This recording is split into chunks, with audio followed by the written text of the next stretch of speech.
నీ జీవితంలో కొత్త చాప్టర్స్ని దేవుడు రాయబోతున్నాడు. There is new chapters. చాలాసార్లు మనం అనుకుంటాం కదా, నా చాప్టర్ క్లోజ్ అయిపోయింది. ఈ చాప్టర్ అయింది. 14వ అధ్యాయం అయితే 15వ అధ్యాయం ఉంది, 16వ అధ్యాయం ఉంది.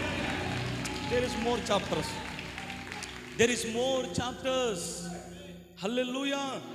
ఇంకా చాలా చాప్టర్స్ ఉన్నాయి. ఇంకా మిరాకిల్స్, అద్భుతాలు, ఆశ్చర్యగారు.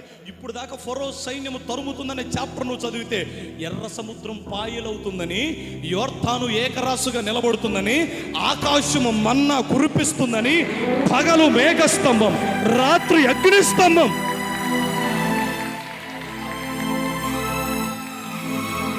ఒక్క విషయం చెప్తున్నా వినండి.